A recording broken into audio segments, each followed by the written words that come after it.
Hello YouTube and people of the interwebs, welcome back to another Doctor Who video. Today we've got some pretty exciting news to cover because just back a couple of days ago it was Doctor Who Day, the 61st anniversary of the iconic show. And we had a whole host of announcements. There were deleted scenes which should not have been deleted and deleted scenes which should not have ever been written. But I'll save that for another video. We got a couple of promo pictures for Christmas as well, but once again, that's going to be in another video, so stay tuned for that. Because the biggest, and I'd say at least the most exciting news I heard, was that the classic serial The War Games, starring Patrick Troughton, is actually being remastered and has long-lost footage, never-seen-before footage, and an entirely new regeneration sequence for the second Doctor. Which is kind of crazy, but yeah, in this video we're going to be exploring what to expect from the new release of the War Games. So strap yourselves in, and if you haven't already, please feel free to like, comment, subscribe and share, or subshare if you're feeling like that. For those of you not in the know, the second Doctor, Patrick Troughton, never technically got a regeneration sequence. We saw him spinning down this tunnel while shouting in a really bizarre way. It's told to us what's going to happen by the Time Lords. They're like, you're going to change your face again. Then ultimately, in Spearhead from Space, we see Jon Pertwee in the role. Over the years, this has led to so many theories. There's like the whole, I think, is it season 7B theory? Is it 7B or 6B? Season something B theory, in that Patrick Troughton's Doctor actually did a load of work for the Division or the Celestial CIA, but not the American CIA. That would be a whole different show. But point is, we never saw that regeneration, and there's people speculating that we'll see Patrick Troughton regenerate into Joe Martin in this new Colourised War Games adaptation, but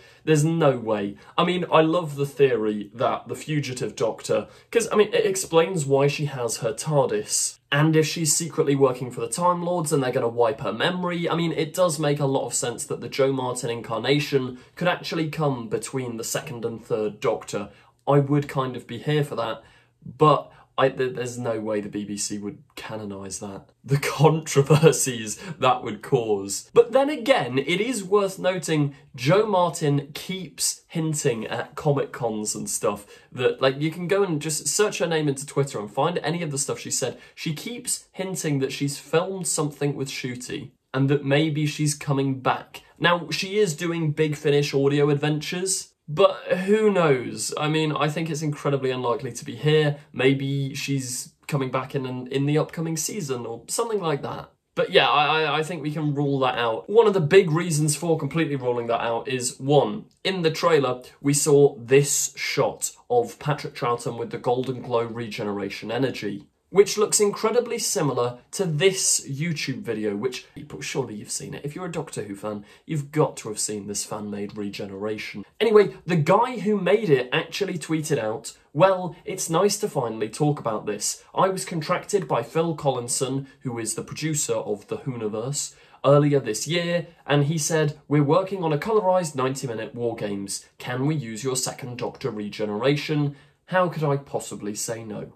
Absolute dream come true, so excited for this. So this regeneration that we're getting is probably a slightly better made, more adapted version of this fan-made one from @Dial Confession. Or I think he's called the Confession Dial on YouTube. But yeah, that's going to be our regeneration scene. But what about this lost footage and restored footage? Well, let's read the official BBC article. The second Doctor adventure, The War Games, returns in full colour. Now, it's pretty clear to me that the original plan was to release this on the 23rd of November, or Doctor Who Day. I don't know what it is, but saying Doctor Who Day it makes me cringe. It should just be called something else. But if we flash back to this time last year, for the 60th anniversary, they released the Daleks in colour, which was cut down and edited by Benjamin Cook, who has also done this one. It went down to quite mixed reception, and the reaction to this second Doctor colorisation has already... I mean, they're Doctor Who fans on Twitter.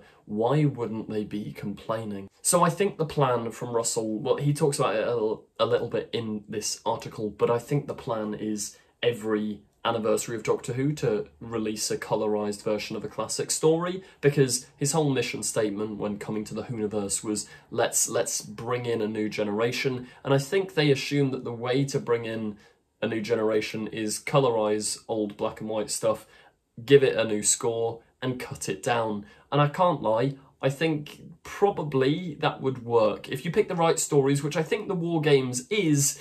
That's probably going to work, so I get the idea. The article reads, "It's time to step into the excitement of the War Games once again, as one of Doctor Who's most classic tales is to receive a spectacular new colorisation. Originally aired in 1969, the War Games marked the end of an era for the second Doctor, played by Patrick Troughton, following him and his companions Zoe and Jamie." Is it Zoe? It is Zoe, isn't it? Why did I read that as Zoe? Zoe. As they land in a battlefield that appears to be World War I military zone. But all is not as it seems. They soon discover that soldiers from different historical periods have been abducted and are being manipulated in a cruel game. The plot synopsis goes on, but basically there's the Warlord, who is, a lot of people argue that he's just the Master, because this is technically before the Master's first appearance, like in the chronological history of the show. But the plan is a similar sort of thing that the Master would do, and his dynamic and relationship with the Doctor, you could just see this being a pre-Delgado version of the Master. I mean, when we meet Delgado, well, that version of the Master, he's like on his final life, so it makes sense, and it would be quite fun to canonise this face as an early version of the Master, but I don't think they're going to change the plot around other than chopping bits out. But it's a very, very long story, like it's infamous for being one of the longest classic serials, so I think cutting it down, maybe 90 minutes isn't long enough to tell the story, but also a lot of classic Who, I mean, it was the style of the time, but a lot of it is just sort of walking and cool classic music playing, and then everything's so slow-paced. So I do get the injecting new life into it with this. For the first time, these original episodes have been meticulously colorised and enhanced with new, updated visual effects, edited into a 90-minute feature-length experience to appeal to today's modern audiences. With updated sound and a new score, this newly updated version of the War Games offers both fans and newcomers even more ways to watch this much-loved classic story. They make a good point there, it's even more ways. This isn't the only one. They're not doing a George Lucas with the prequels, where they wipe the originals from DVDs and streaming. You can still watch the original War Games. This is just, if you want to keep up with the times, go for this adaptation. In addition, the second episode will feature the second Doctor's never-before-seen regeneration into the third Doctor, John Pertwee,